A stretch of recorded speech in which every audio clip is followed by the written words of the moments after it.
Silakan.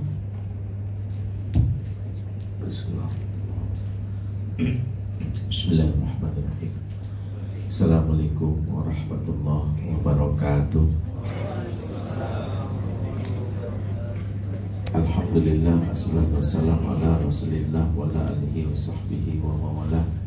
Asyhadu an la ilaha illallah wahdahu la syarikalah wa asyhadu anna Muhammadan abduhu wa rasuluhu alladzi la nabiyya ba'dah. Rabbana atina min ladunka rahmah wa hayyi lana min amrina rasyada. Rabbi shrah li sadri wa yassir li amri wahlul 'uqdatam min lisani yafqahu qawli. Allahumma shalli nafi'an wa ba'du. Ikhwatal iman, azakumullah, teman-teman semua yang hadir di dalam kajian siang hari ini. Pertama kali minta maaf ya, 1,5 jam kami menembus macet. Tidak biasanya, tapi memang kondisinya begini. Dan di luar memang sepanjang sudah 1 jam lebih hujan. Sambil berdoa semoga nanti tidak terjadi hal-hal yang buruk ya akibat hujan ini. Di siang ini kita memang bincang sejenak tentang hal yang memang menjadi fundamental dalam kehidupan kita, mengingatkan kembali peran kita khususnya sebagai orang tua. Karena memang kondisi hari ini anak-anak kita memang dalam kondisi yang cukup mengkhawatirkan. Ya, isu-isunya teman-teman sudah banyak, mulai dari isu LGBT ya. Dan ini kita bisa lihat data-datanya, mulai dari kasus anak-anak SD di Pekanbaru itu sudah muncul grup WhatsApp anak SD cinta sesama jenisnya di Pekanbaru, dan itu membongkar jaringan LGBT yang sampai ke anak-anak SD. Bahkan di Facebook sudah muncul grup yang menamakan diri Jaringan Santri LGBT, membernya 7.000. Dan itu salah satu yang hari ini kita lihat. Di Indonesia isu LGBT memang luar biasa meningkat pesat. Peringkat pertama Jawa Barat, peringkat kedua Jawa Timur, bahkan daerah yang kita tidak sangka kenal dengan budaya Islamnya termasuk peringkat 5 besar, yaitu Sumatera Barat. Ya, saya dapat data ini resmi langsung dari beberapa peneliti. Kondisi-kondisi tentang anak-anak kita dengan berbagai macam problemnya, yang laki-laki, belum lagi yang perempuan. Ya, data BKKBN tanggal 4 Agustus 2023 menyebutkan 60% anak perempuan di Indonesia umur 16 sampai 17 tahun tidak lagi perawan. Ya, angkanya luar biasa besar ya teman-teman, 60%. Dan anak 16 sampai 17 tahun itu sekolahnya tingkat berapa?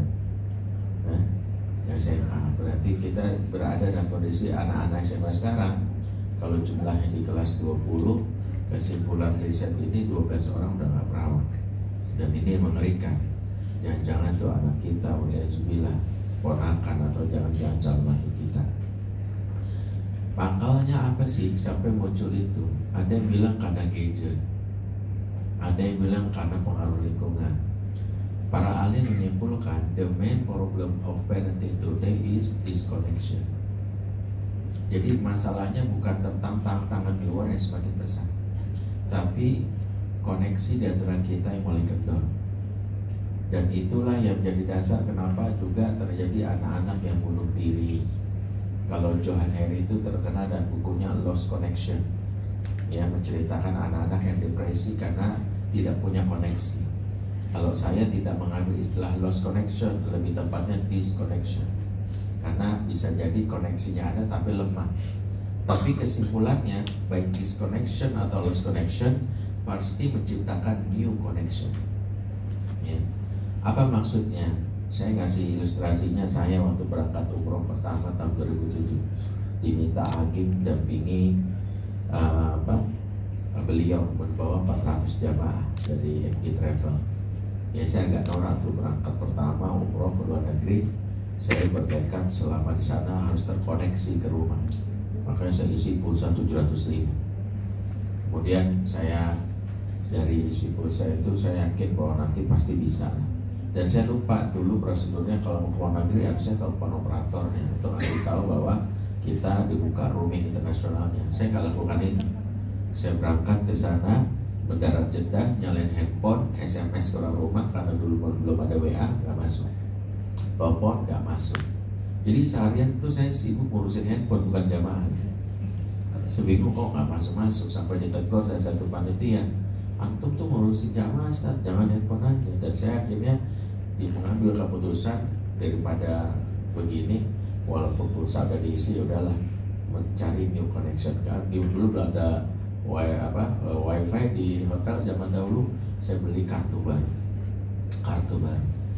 Nah itulah yang terjadi sama anak-anak hari ini.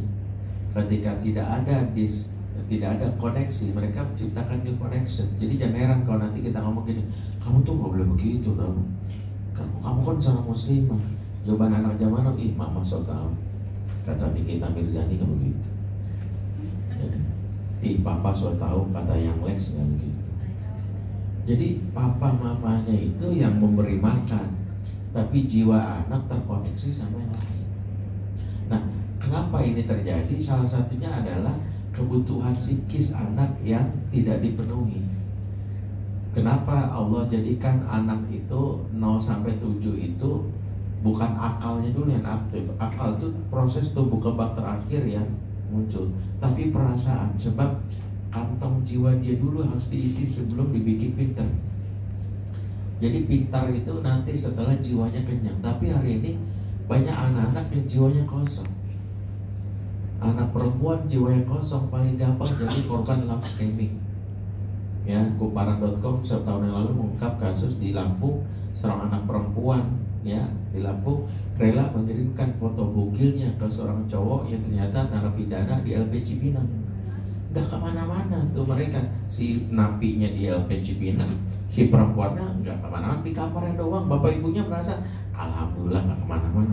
Ternyata dia setiap hari dia stok foto bugilnya ke si cowok, dan itu terungkap sampai si penjahat dipindahkan ke LP Nusa Kambangan. Tapi di sini kita belajar kenapa kok sampai segitunya. Karena jiwa yang kosong mengundang penghuni baru, apalagi bagi anak perempuan.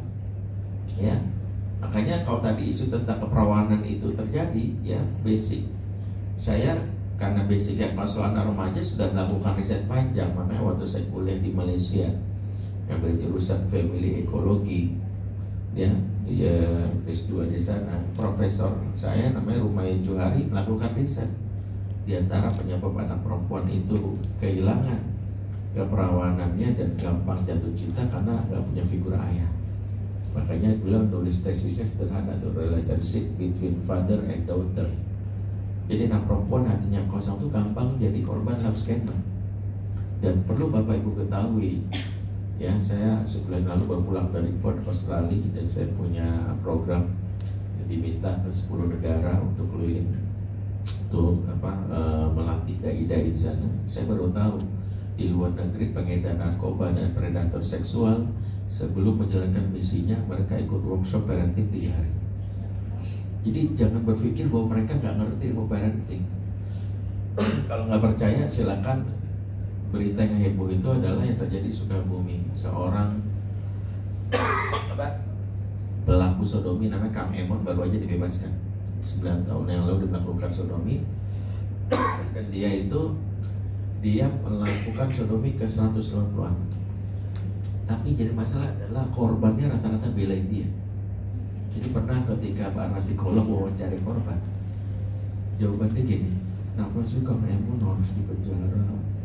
Dia kan cuma megang-megang punya kita doang, sampai dia lemes-lemes. Kitanya sih nggak apa-apa kan, dia baik. Penjahat aja bisa dibela. Itu artinya mereka belajar. Mengapa anak perempuan sampai menemukan foto Google-nya? Tekniknya banyak. Saya sampai bilang, saya kalau nggak jadi ustadz paling nggak tahu jadi penjahat. Karena saya tahu tekniknya, ada grooming yang terkenal, ada namanya love bombing, love scamming. Nah, anak perempuan kita ketemu cowok yang tahu tentang hal ini, apalagi kita tahu bahasa cintanya anak perempuan kita adalah word of affirmation. Cukup doa sedikit, wajahmu mengalihkan duniaku. Lepak-lepak itu. Bapak kamu udah 88 ya. Kok tahu? Soalnya kamu mendadak menjaga visi hati. Kamu tahu nggak bedanya PKI sama kamu? Enggak. Kalau PKI komunis, kalau kamu komunis. Kelompok-kelompok itu. Dan itu tidak dapat dari sisi ayah, sisi ibu. Nah artinya ini kebutuhan anak dipeluk itu simbol tentang jiwa yang kosong. Makanya anak-anak di awal-awal dia mendapat pelukan, maka tumbuhlah menjadi anak orang-orang yang satu caper. Makanya ini yang membuat kenapa perilaku anak-anak yang kurang peluk itu mengalami sindrom disebut skin hunger. Skin hunger itu sindrom dialami anak-anak karena nggak pernah dipeluk, bukan sekedar pelukan tapi kurang kasih sayang. Makanya dia menjadi pribadi yang disebut juniper, julid, nyinyir, baper. Pernah nggak ketemu orang yang kalau kita senyum dia langsung komentar, "Lu kenapa senyum aku? Maksud lo apa?" "Enggak, gue mencoba ramah." "Allah, bohong, lu kan sengaja ya mau ribut." Enggak. Kita belajar kan orang tersebut, berarti gue besok bisa senyum. Besok kita lewat dia lagi, kita nggak senyum, apa komentarnya? "Lu sombong banget sih." Senyum salah nggak? Senyum salah. Pernah ketemu orang model kayak gini? Kalau kita ketemu orang model kayak gini, dari sisi ilmu parenting, dia itu mengalami fakir cinta, skin hunger, karena nggak pernah dipeluk, sehingga memandang sinis orang lain. Dan itu karena dia tangki cinta di masa kecil yang nggak terisi. Maka kenapa dalam hal ini, ketika kita tahu bahwa oh ya Allah, saya punya anak, saya nggak mau anak saya besarkan fisiknya, saya kasih nafkah bulanan, tapi hatinya tertambah kepada yang lain. Apalagi seorang ayah, yang paling menyesakkan dari seorang ayah adalah ketika justru anak membenci ayahnya sendiri. Saya selalu katakan bagi para ayah, lelaki paling malang bukan yang tidak dicintai oleh istri. Tidak dicintai oleh istri memang suatu hal yang menyesakkan dada. Yang walaupun gak dicintai tapi anaknya 5 biasanya. Tapi secara logika istri itu sebenarnya orang lain yang bertemu kita di saat dewasa. Makanya terjadi pernikahan. Tapi tidak cinta oleh anak bakal lebih fatal, dibenci sampai bilang I hate you. Kalau ada film kemarin judulnya apa? Ada mama tidak menikah apa? Nah, yang kan ada film itu. Itu dalam tubuh dia itu separuh jiwa saya. Benih saya itu membuat anak itu berdarah daging. Itu saya versi mini. Kenapa dia bisa membenci yang merupakan bagian dari dirinya? Maka saya selalu katakan, lelaki yang paling malang bukan yang tidak dicintai oleh istri, tapi yang paling malang adalah tidak dicintai oleh anaknya sendiri. Nah, kenapa bisa muncul seperti itu? Karena ada disconnection di tumbuh kembang awal.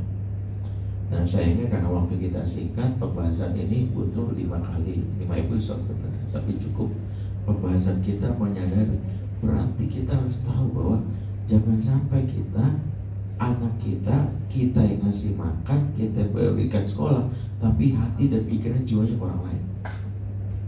Hati dan pikiran jiwanya ke orang lain. Ya, sampai anak zamannya kalau ditanya fungsi bapak ibunya apa? Cuma 2. 1 memberi nafkah, 2 memberi izin untuk menikah. Ya, urusan yang lain nggak peduli. Sekarang jujur aja di antara kita bapak ibu yang punya anak laki-laki, angkat tangan, anak laki-laki. Nah, ibu-ibu, sekarang saya tanya, adakah bapak ibu tahu kapan pertama kali anak laki-lakinya mimpi basah? Nggak usah, ya nggak usah tanya dalam hati aja.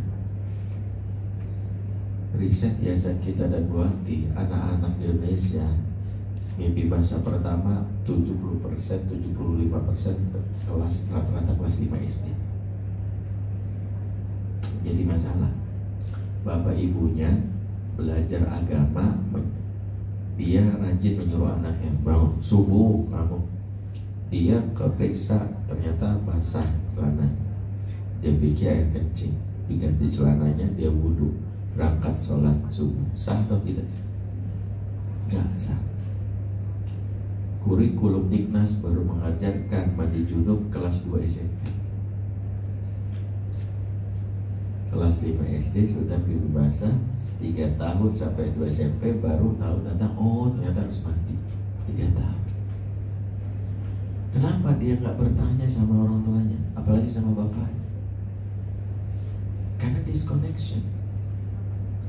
Nah, sehingga kenapa dalam Islam kebutuhan emosi itulah menjadi dasar pertama kali diberikan di awal-awal tumbuh kembang.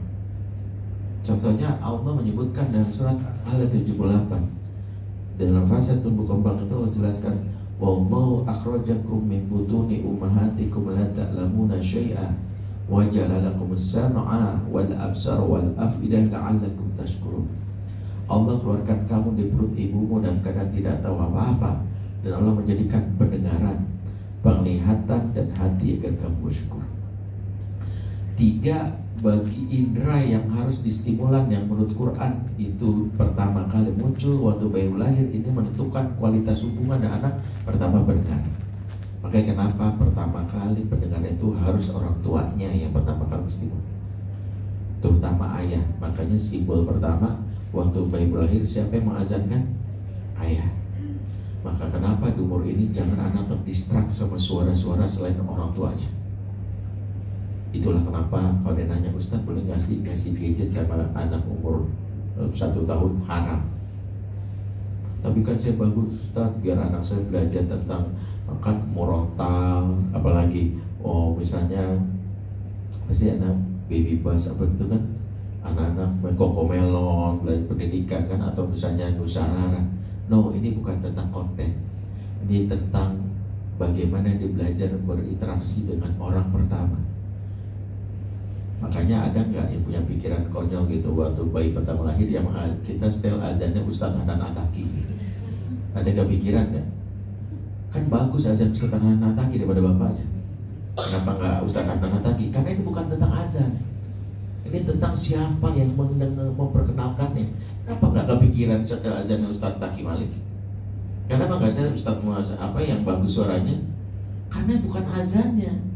Berarti bukan masalah gini, tapi saya maksudnya ingin memperkenalkan bukan, ini bukan tentang edukasinya, ini tentang kepada siapa. Kenapa di umur ini wajib orang tuanya?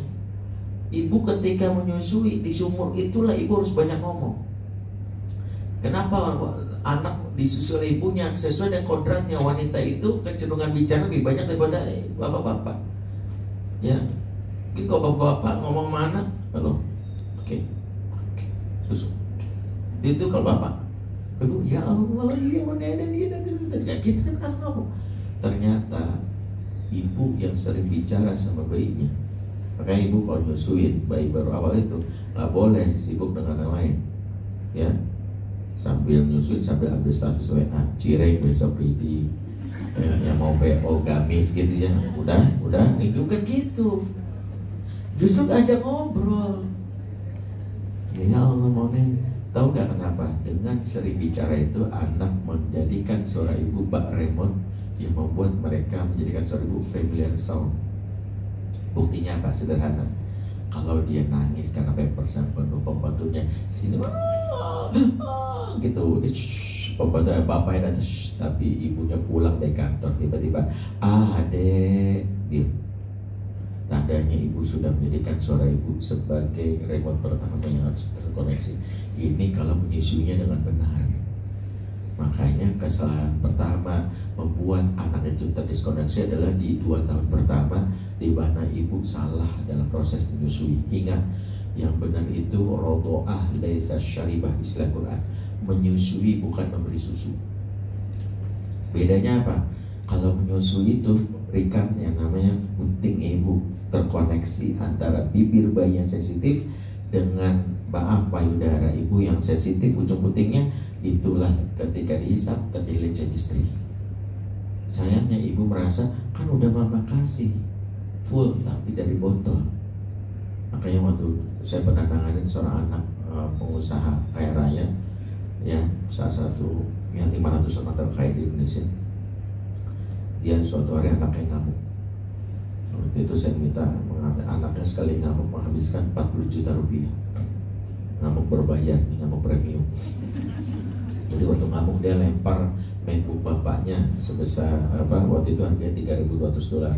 Dibuang kalau berenang, waktu itu dolar masih 8.000 tahun 2011. Terus lagi ngamuk, bapaknya baru beli Galaxy Samsung S3, dibuang ke WC, di flash, semua hiasan rumah dibakar. Sampai akhirnya ini yang terjadi. Ya, bapaknya kenapa nih ngamuk, dia anak tunggal mau dugem, dia udah SMP, dia dengar teman-teman udah pada dugem, kok dia nggak boleh. Jadi bapaknya nyuruh satpam security untuk jaga rumah dia. Saya waktu itu hadir sebagai konselor. Saya karena salah satu etika sebagai konselor itu di pertemuan pertama just observe, nggak boleh bertindak, dia biarin aja. Akhirnya bapak ini bingung, kenapa sih saya cuek aja? Karena saya nggak boleh bertindak sebelum saya tahu apa yang terjadi. Akhirnya si bapak memegang tangan anaknya, dan saya bilang, "Papa jahat, kenapa sih aku dikurung kayak sapi, aku pengen bebas pak." "Nggak boleh, pokoknya awas." Mamanya udah nggak tahan dan turun dari lantai 2, langsung ngomong, "Mama tuh udah bilang sama kamu, bla bla bla," gitu, khas mama. Yang menyesalkan adalah langsung bilang, "Apa lu anjing, babi, monyet." Ini bikin saya kaget. Ini yang hari ini disebut namanya sindrom mommy is enemy. Rata-rata dialami anak remaja sama emaknya. Ntar kita akan bahas itu. Saya kaget. Dan ini hampir fenomena terjadi di budaya sosmed hari ini. Kalau nggak percaya, saya mengumpulkan dulu waktu saya masih aktif di Twitter, kalimat anak-anak zaman now kepada emaknya, "Mama bangsa," macam tuh. Dulu yang terkenal di Facebook akunnya namanya Melanie Eka Putri Indriani, tapi sudah suspend Facebook. Setiap hari statusnya gini, "Dasar mak gua pelacur, mati aja lu sekalian," gitu. Dan itu hampir rata-rata terjadi sama emak sama anak perempuannya. Saya akhirnya melakukan riset kenapa yang terjadi. Saya wawancara anak ini saat melakukan konseling 17 kali. Di pertemuan ketiga boleh dia cerita, dan ini satu di antara penyebabnya. "Om, waktu aku umur 1 tahun, mamaku dapat beasiswa ke Swiss. Aku kan mamaku ahli gizi, makanya mama tuh nyetok ASI di botol beling. Waktu itu masih 90-an, belum ada gerakan kayak ibu sekarang, tapi dulu udah dibikin taruh di botol sirup, taruh di freezer. Jadi ada 80 botol sebelum mama berangkat. Mama pesan sama pokoknya tetap dikasih ASI ya sampai habis, biar anaknya tetap dapat kebutuhan gizinya sampai selesai. Nanti mama balik lagi pas 2 bulan 3 bulan pulang ngasih susu.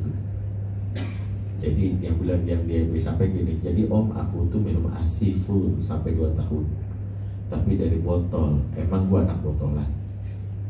Maaf nih, saya ingin ngomong jangan sampai merasa tersindir. Cukup bilang gini, banyak ibu yang salah paham memahami konsep ASI.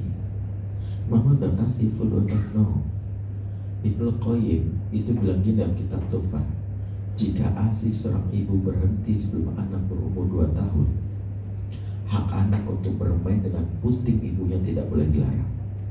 Ini bukan tentang air susunya, tapi terbutuhinya kebutuhan psikis.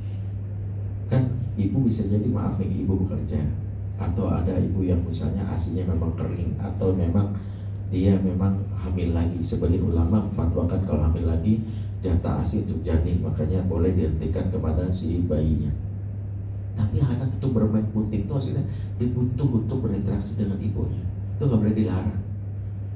Ya, itu yang makanya kalau ibu bekerja, ibu masih punya bayi, pertama ibu harus pastikan dia bersentuhan dengan fisik sama ibunya sebelum berangkat. Ini pertama. Yang kedua, kalau pulang pastikan dia tidur dan dekapan ibunya. Karena ada 3 menurut ayat ini, anak harus terstimulan pendengarannya, yang kedua harus terstimulan penglihatannya.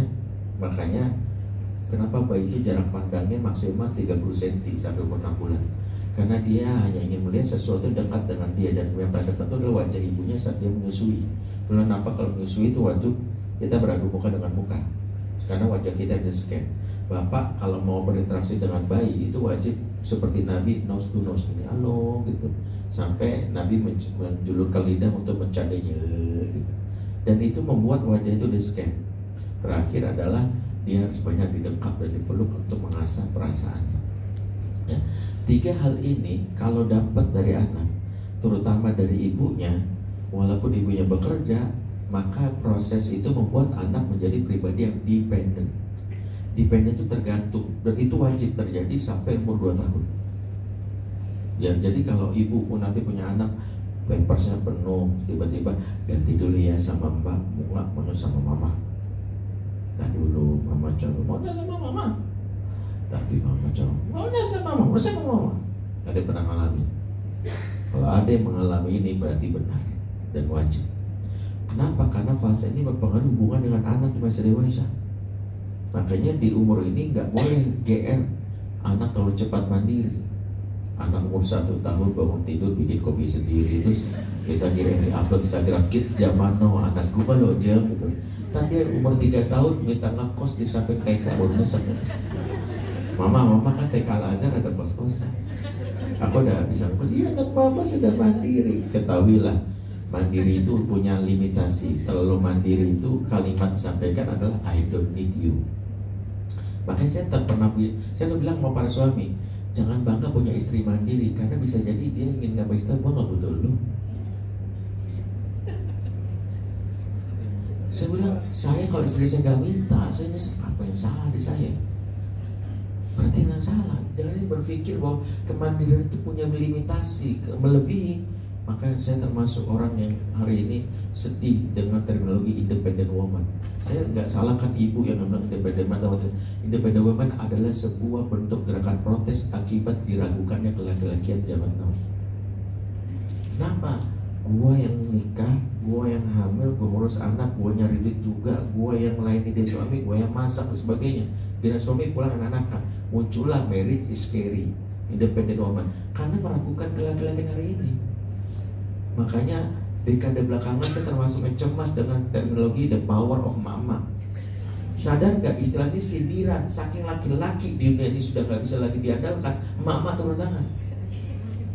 Karena memang ini, jadi tanda akhir zaman itu, ini kalau kita sedikit melenceng yang berbelok, itu adalah kata Nabi defisit maskulinitas. Makanya banyak yang salah memahami hadis Nabi mengatakan di akhir zaman itu perbandingan laki-laki itu 1:50. Ternyata bukan itu maksud para ulama. Kalau saya bahas panjang, tapi kalau lebih maksud ulama adalah 1 laki-laki sejati, 50 sisanya bencong. Itu maksud Nabi. Jadi bencong itu bukan sekedar laki kemayu, bukan lelaki presto bertulang lunak itu, bukan. Tetapi lelaki yang gak jadi laki-laki, yang memaksa istrinya dituntut bekerja jadi tulang punggung, padahal tulang nusuk. Maaf ya Mbak, wanita Islam tidak melarang wanita bekerja. Tapi ketika dia bekerja dituntut lu enak-enakannya di rumah, maaf, ada yang masalah dengan laki-laki tadi. Ya, waktu itu di TikTok muncul konten kreator tuh wawancara laki-laki Gen Z. Apa tipe istri dapat kamu? Apa kata laki-laki? Aku pengen punya istri yang cantik, yang baik, yang seksi, bisa ngurus anak, bisa nyari duit, bisa menjadi genteng atau rumah, kita sentrum, nyetir mobil, nyetir motor, ngajak motor, kan gitu ya. Banyak banget tuh. Ditanyain kalau istri kamu gak bekerja gimana? Oh gak banget, masa dia mau enak-enakan aja di rumah. Dan itu yang hari ini terjadi. Saya termasuk bilang ini kegagalan pendidikan laki-laki zaman now. Saya bilang, saya nggak melarang Islam dan wanita bekerja. Justru wanita silakan bekerja, tapi bukan cari nafkah untuk menghibur dirinya aja, tapi nafkahnya terpenuhi.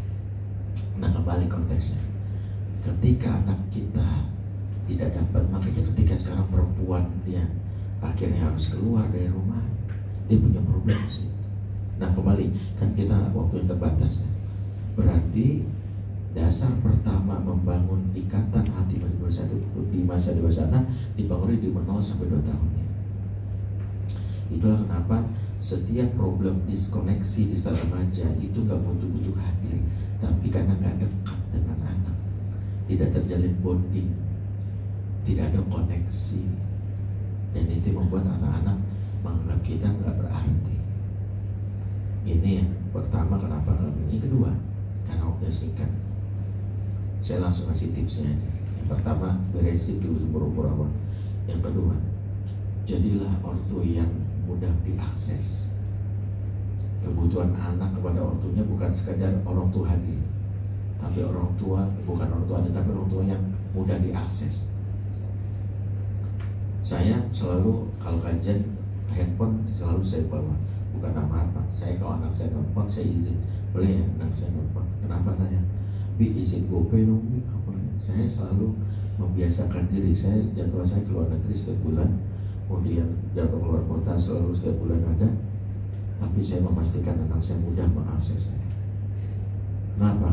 Karena yang menyakitkan bagi anak bukan orang tua yang nggak ada tapi susah diakses. Ada ibu yang berumah tangga lagi nih, oh berarti saya bersyukur Ustaz saya nggak kerja di rumah aja. Belum tentu. Ada yang di rumah itu, mama lagi bikin konten. Anak mau mengakses di rumahnya susah. Makanya perhatiin ibu-ibu, kalau anak nelfon segera WA segera balas. Jangan sampai dia lagi, ma aku mau beli buku ini di Gramedia, boleh nggak? Kita balasnya 5 hari lagi, boleh nggak? Yang ketiga, waktu yang hadirlah di 5 momen istimewa. Ada buku yang saya tulis di depan, silakan baca. Tapi 5. Yang pertama, hadirlah saat anak sedang sedih. Momen kesedihan adalah momen parenting. Rumus kerja sederhana, yang menangis itulah target korban saya. Makanya pengedar narkoba hadir di tengah tangisan, predator seksual hadir di tengah kesedihan. Ibu-ibu kalau sedih dan curhat ke seorang laki-laki, ibu jadi target. Saya ingin kasih tahu, sedih itu momen parenting. Kesalahan kita anak nangis, ini Upin Ipin, yalah, nangis kasih Upin Ipin. Dia lagi butuh kita kasih Upin Ipin. Kacaunya adalah anak merasa dirinya sebagai neglected children, unwanted children. Bahkan ada kalimat orang tuanya yang nggak boleh terjadi. Cengeng, bak, pegang bak, malas sama mama, sana pak, kau nangis gak sama mama. Di situ anak belajar, oh kok aku nggak berharga. Justru mbak yang mengayomi perasaan aku. Makanya dia jadi dekat sama pembantunya. Nanti kalau pembantunya dipecat tuh anak minta dipecat dulu. Solidaritas. Yang kedua, hadirlah saat anak sedang sakit. Saya ingin katakan gini, sejatinya tidak ada orang tua yang sibuk. Yang ada adalah orang tua yang tidak memprioritaskan. Gak ada orang sibuk, gak ada salah prioritas. Anak sakit kita tetap maksain keluar, tanda gak prioritas. Saya sibuk Ustaz, gak percaya saya. Saya sibuk subuhnya bapak dan ibu, tiba-tiba Pak Prabowo nelfon minta ke Istana Negara untuk diangkat jadi komisaris. Bisa bilang, sorry Pak Prabowo saya agenda PSB. Bisa nggak sebulan lagi gitu? Bisa ngomong gitu? Kenapa kita bikin datangi panggilan presiden? Karena prioritas. Makanya saya nggak percaya orang tua sibuk kalau anak nangis nggak di, sehingga kalau anak sakit itu momen. Makanya Nabi kalau sakit itu satu, Nabi selalu datang the first person. Makanya kalau sakit bapaknya daerah kalau bisa pulang, apalagi kalau dirawat. Kalau nggak bisa Ustaz, demi Allah nggak bisa, maka sering-sering nelpon untuk memantau gimana kondisinya, gimana demamnya gimana, udah ini belum. Anak tahu, oh bapak ibu yang peduli. Sekiranya misalnya pun kita di rumah nih, momen yang wajib dilakukan, sengaja terlambat, ini berbekas berkejiwaan. Kok mama belum jalan? Biasanya jalan, aduh kamu demam kayak gini, mama aku berangkat kayak gimana? Nah apa deh mama telah dikit. Padahal mama siap-siap bisa jadi ya. Sengaja telat setengah jam, itu berbekas. 3, potong singkat. Hadirlah di saat anak unjuk prestasi, dapat penghargaan juara 1, dikalungin karena juara lari. Semua orang tepuk tangan, bapak ibu yang hadir. Itulah kenapa pastikan ke sekolah momen-momen ngambil rapot, momen anak dapat prestasi, jangan sampai absen. Karena itu menyakiti anak. Itulah luka pengasuhan. Luka pengasuhan ada 7.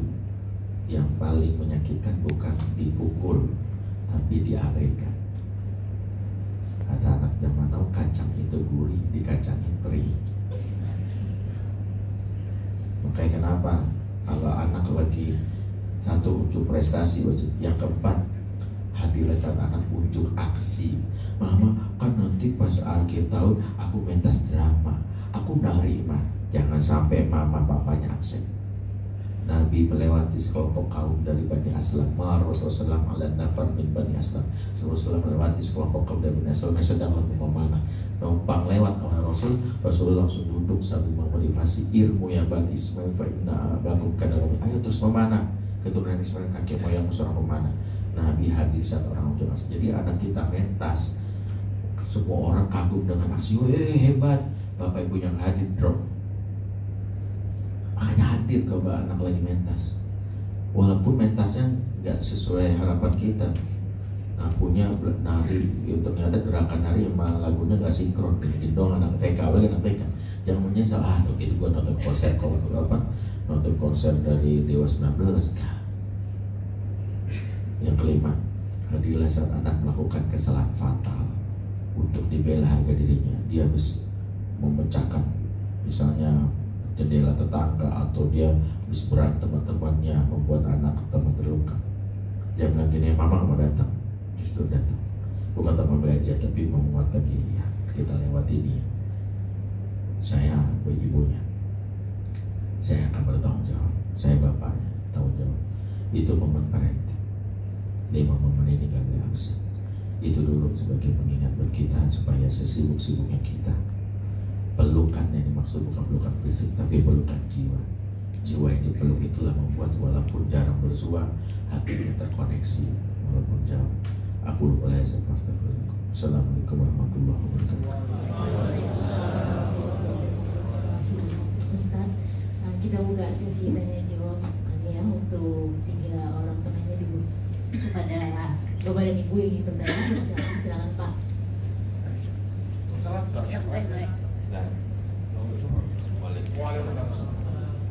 Ini menarik tadi data bahwa para pengendara narkoba itu mereka belajar parenting. Itu di luar negeri, kalau di Indonesia sama nggak? Karena faktanya kan sekarang narkoba itu sudah sampai itu kamu tadi. Iya. Saya awam. Bahkan nama saya namanya Ayah Irwan, dia diminta jadi konsultan di Badan Narkotika Provinsi Jogja. Suatu hari ada kasus, kisah nyata nih, seorang anak lah SMA ditangkap gara-gara ngedar narkoba. Akhirnya dia ditangkap dan dicek, ternyata dia anak orang kaya. Ya, yang kedua tadi tes dia ternyata negatif. Disinilah penyidik bingung. Umumnya orang jadi pengedar motifnya 2. 1, dia miskin, maaf, makanya berharap jualan supaya dapat penghasilan. Enggak, dia anak orang kaya, bapaknya ngasih bulanan dia 10 juta per bulan, anak SMA. Yang kedua, dia negatif. Kenapa dia jadi umumnya orang jadi pengedar? Kan motifnya adalah mengamankan stok barang. Enggak, dia nggak pakai. Kan dia bingung. Akhirnya dia diajak untuk bekerja sama justice kolaborator menjebak sang bandar. Dia mau. Kayak dipasang alat penyadap, dia dipasang CCTV di sebuah lobby mall, janjian sama si bandar. Dia duduk di sebuah lobby mall, beberapa polisi menyamar, intel mengawasi dia. Tak lama datang sang bandar itu pakai topi pet, umur sekitar 40 tahun. Di situ di CCTV kita perlihatkan bagaimana badan ini treatment. Yang pertama, dia datang melakukan sesuatu yang tidak pernah lakukan bapaknya. Apa itu? Dia datang menepuk bau si anak. Maafin om ya boy, om telat. Makasih ya sudah saya menunggu, good boy. Bahu bagi anak laki-laki ini harga diri. Bapak yang tidak pernah menepuk bahu anak laki-lakinya, anak ini akan tumbuh mencari lelaki dewasa lain yang akan menepuk bahunya meskipun kepala preman.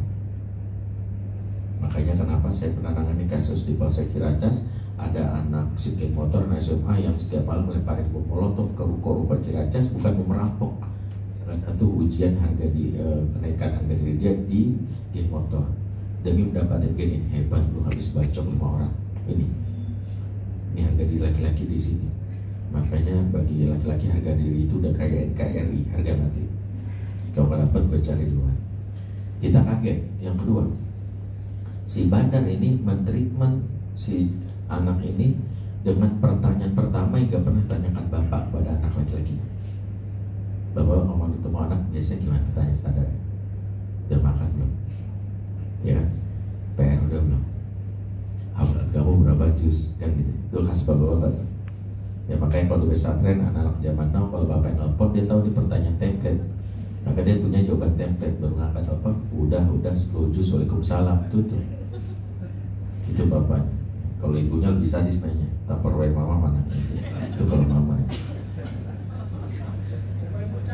Sampai anak zaman now gitu, ya Allah kenapa aku nggak dilahirkan jadi Tupperware, dilindungi dan disayangi oleh mama sendiri. Bandar itu enggak Pak, dia tuh begini, are you happy? Kamu bahagia nggak hari ini? Langsung mata Andi berbinar, dipeluk om-om di sebelah. Makasih ya om, udah ngerti banget perasaan aku.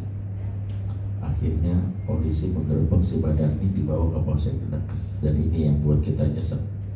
Bandar ini ternyata pemegang sertifikat pelatihan keayahan 6 buah dari Eropa. Jadi Bandar itu lagi. Jadi makanya saya ngeri kadang-kadang jangan seminar saya ada Bandar juga. Ya, ada pengedar kotak amal. Ya, buku saya bilang bisa jadi dipakai Bandar juga, dibeli. Artinya kalau ditanya ada nggak bisa, saya yakin ada. Ini kejadian yang kita dapat. Jadi berarti PR-nya apa? Jangan cuma sekali doang ngajar parenting. Sekali ini lemah, hilang, ya udah itu lagi. Saya selalu katakan, penjahat belajar, bapak ibu enggak, ustadz enggak. Simpul yang hilang itu adalah di jiwa kita, simpul kayak mereka itu jiwanya kosong. Guru lebih banyak mengisi ini, bukan ngisi ini. Ustadz mengisi ini, bukan ngisi ini. Beda dengan Nabi kita itu jadi ayah lingkungan. Makanya Nabi kalau menceramai anak-anak di sahabat itu, kalimat Nabi menariknya gini. Nabi sebelum memberitahu tentang hadis bersuci, Nabi ngomong gini, innama ana lakum bibazillatil walitu'allimukum. Sesungguhnya antara aku dan kalian seperti ayah terhadap anak yang mengajarkan. Nabi itu memposisikan jadi ayah. Makanya saya di kampung saya menjadi abi buat anak-anak. Karena tahu anak-anak itu banyak fathers. Jadi saya jadi abi, istri saya jadi umi banget. Ya. Di Sumatera Barat itu kenapa ustadz tidak dipanggil dengan panggilan ustadz? Apa panggilan ustadz di Sumatera Barat? Hah? Buya. Buya itu dikata abu ya ayahku. Karena orang Minang tahu banyak anak-anak Sumatera Barat itu yang bapaknya merantau, jarang pulang. Bahkan sistem di Padang itu menjaga dengan 2 sistem. Satu nini mama, itu menjaga nilai kekayaan. Sayangnya hari ini nini mama Sumatera Barat gak berjalan musik. Cuman pas anak meninggal aja warisannya yang diinjak. Yang kedua, ustadznya jadi buya. Makanya dia memposisikan sini anakku, ya begitu. Jadi ustadz-ustadznya di buya. Karena jiwa anak kita hilang. Jadi pengurus masjid nggak belajar parenting, penjahat belajar. Kayaknya itu yang jadi pesan buat kita. Ya, Allah.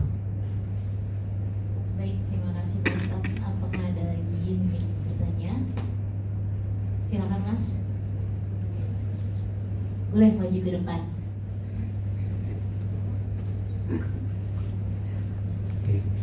Assalamualaikum warahmatullahi wabarakatuh. Ya, jadi kebetulan izin Ustaz, habis nonton film semalam sama istri, menarik tentang inti apa? Bolehkah saya menangis sekali? Apalah gitu judulnya. Intinya tentang data yang sudah ada di sekitar di masyarakat kemungkinan dan dari sekarang dan ke depannya fenomena fatherless ini pastinya akan terjadi di banyak orang, baik di keluarga yang utuh dengan bapak tapi bapaknya mungkin zolim atau hilang, mengabaikan perannya, atau memang ibu yang membesarkan anaknya sendirian. Sementara putri dan putranya membutuhkan sosok ayah atau elemen-elemen yang diberikan oleh sang ayah yang seharusnya ayahnya berikan tapi nggak ada. Tips and trik apa yang seorang ibu bisa lakukan dalam jangka pendek dan jangka panjang untuk memastikan anaknya, anak cowoknya jadi cowok yang jantan dan nanti saya akan jadi laki-laki yang baik, dan si cewek juga nggak haus perhatian cowok padahal bapaknya nggak ada atau zolim misalkan gitu. Seperti itu. Iya. Bapak nanya satu seminar.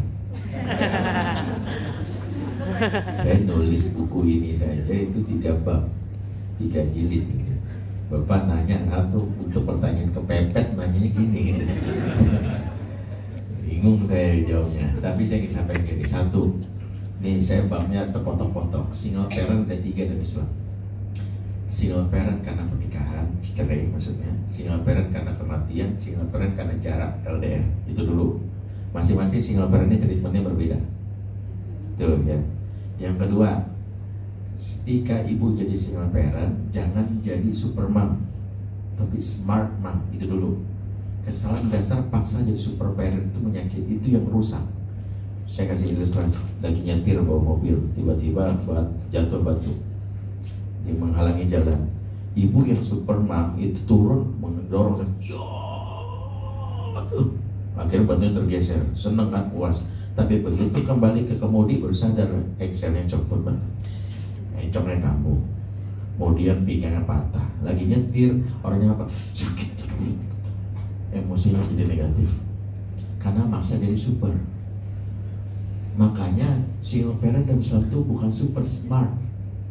Karena tahu kebutuhan anak sama ibunya itu adalah emosi positif. Surat Al-A'raf 58, wal amalul thayyibu yakhruju nabatu bi rabbi, tanah yang baik keluar darinya tanaman baik. Makanya sejarah single parent dan Islam itu sukses, ayahnya tetap adil. Saya kasih tahu, lelaki terbaik itu berasal dari ibu single parent, namanya Bunda Aminah. Bapak Rasulullah wafat, tapi lahirlah laki-laki terbaik Rasulullah. Wanita terbaik di muka bumi berasal dari ibu yang single parent, namanya adalah Hana. Hana itu punya anak namanya Maryam. Hana itu tinggal mati oleh suaminya, yaitu adalah Imron wafat. Sehingga single parent itu nggak bisa langsung diklaim pasti gagal, nggak. Asal tahu ilmunya. Ilmunya pertama adalah jangan maksa jadi super tapi smart. Ini bagian penggalan ya, kan 3 bab nih coba. Makanya tadi itu. Nah, berikutnya bab berikutnya. Bab berikutnya tentang single parent itu paham kebutuhan anak sama ayahnya 2. 1, persepsi, istilah Imam Al-Ghazali, wahmiyah. Dan 1 lagi stimulasi. Persepsi mengambil peran 80% dibandingkan stimulasi. Anak tidak punya figur ayah seperti Ismail itu tetap seperti bapaknya. Padahal kan Ibrahim pulang setahun sekali. Nggak ada tuh isu bahwa dia jadi lelaki yang lemah, kemayu. Karena ibunya membangun persepsi lewat 3 channel. Tuh bab berbeda lagi tuh. 1, lewat apa yang dia dengar tentang bapaknya. Makanya ibu single parent wajib menjaga lisannya untuk tidak curcol kepada anak. Mah, papa mana sih? Usah nanya, mama ini korban bapakmu. Dia dulu disakiti, orang lain makan daging, mama makan hati. Dia begitu, nggak boleh. Di antara bab tentang Islam, tentang menjaga adab itu dan surah Al-Baqarah 237. Wala tansal fadla bainakum, jangan lupakan kebaikan mantanmu. Menjaga nama baik mantan di hadapan anak itu adab Islam. Hari ini artis cerai saling membuka aib. Saya ingin katakan ini penting. Anak tuh gak takut broken home, anak takut broken heart. Kita nih isu broken home-nya lupa, yang benar tuh broken heart-nya. Makanya Dewi bilang, saya gak cerai Ustaz, takut broken home. Siapa bilang? Anak gak takut broken home. Ibu masuk bapaknya gak cerai, tapi setiap hari saling bentak, saling marah-marahan, saling diem-dieman, itu menyakitkan anak. Gak ada anak yang bangga, bapak ibu bodoh gak cerai, tapi setiap hari baca-bacokan, duda-dudahan, tapi kan gak cerai, gak ada. Sakit ya. Jadi jangan berpikir tentang cerai dan tidak cerainya, jaga broken heart supaya gak broken heart. Karena yang membuat anak persepsinya tentang bapak itu adalah dari lisan ibunya. Mah, kenapa sih mah? Papa kamu tuh, papa kamu tuh. Makanya kenapa Ismail kagum? Saya kasih riwayat. Ismail tuh nanya bapak sama ibunya, man abi ibu, anak itu siapa sih? Karena kan jarang ketemu. Jawabannya Hajar apa? Inna abaka siddiqun nabiyyan wal imamul muwahhidin. Sesungguhnya bapakmu seorang nabi yang jujur dan pemimpin orang-orang bertauhid. Jadi lisan Hajar tuh memuji suami. Dia kemana bilang, bapak kamu tuh yang ninggalin kita di padang pasir. mana nggak pulang lagi, nah kita kasih air ini doang, tega banget apa kamu nggak ada. Makanya kenapa kalau ibu pengen anak kagum sama bapaknya, selalu cerita kebaikannya. Mama, papa harus banget kamu bekerja keras. Dia dulu tuh petarung hebat. Dulu waktu melamar mama aja jalan kaki di Surabaya ke Jakarta, pejuang. Jadi itu babnya. Nah, barulah nanti belajar tentang stimulasi. Stimulasi keayahan itu nggak bisa diambil oleh ibu. Wali sadar kalau laki-laki nggak sama dengan perempuan. Maka dia bilang gini, saya menjadi ibu sekaligus ayah. No, itu rusak bias gender, nggak jelas. Gue jadi apa? Mak gue siapa? Makanya ibu nggak usah maksain diri jadi bapak. Yang benar adalah delegasikan ke orang lain. Di situ ada lingkungan. Nabi bapaknya wafat, di situ ada kakeknya, ada pamannya. Nabi Imran wafat, Maryam diasuh sama Zakaria. Imam Syafi'i bapak kakeknya wafat, ibunya hijrah ke dari kota Gaza ke kota Mekah agar dapat guru TK di sana yang laki-laki. Jadi yang menjadi masalah adalah yang stimulasi ini ngambil 20%, yang 80% ini paling penting. Makanya saya punya kawan sebagai penutup, saya nggak tahu, saya nggak begitu akrab sama dia, tapi ngobrol sih nyambung, cair di tongkrongan gitu. Waktu lulus SMA nanya gini, Ben lu mau kemana? Gue mau kuliah di Saudi. Mau jadi ustadz ya? Lu gimana? Gue jadi tentara atau teman saya tuh. Udah kita ngobrol bareng-bareng.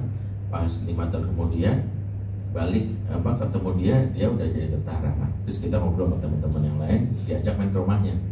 Saya baru tahu dia belum nikah, saya udah nikah. Tiba-tiba di rumahnya itu ada foto laki-laki pakai senjata sepanjang berdiri di belakang sebuah bukit. Foto agak lusuh. Saya langsung tahu ini bapak ya. Iya, oh, dinas di mana? Dia senyum, dinas. Bapak udah meninggal, nggak tahu ya. Meninggal dia apa? Dari gua waktu dalam kandungan 6 bulan, bapak gua meninggal dia di timur masalah. Saya kaget. Terus lu jadi tentara? Kok bisa? Ya nyokap gua kalau gua bangun tidur foto bapak ini ceritain kayak papa ya, papa tuh juara, papa tuh di segala bidang tuh sukses, disiplin, bangun tidur kayak papa. Jadi exposure tentang bapaknya itu 80% mengambil daripada istri. Makanya gak punya figur bapak, jaga exposure tentang bapak. Itu yang paling penting. Kadang lebih seperti itu. Allah, cukup ya. Terima kasih Pak Ustadz. Karena kendala waktu juga ya Pak, maka dicukupkan saja. Alhamdulillahirobbilalamin. Tidak terasa kita sudah berada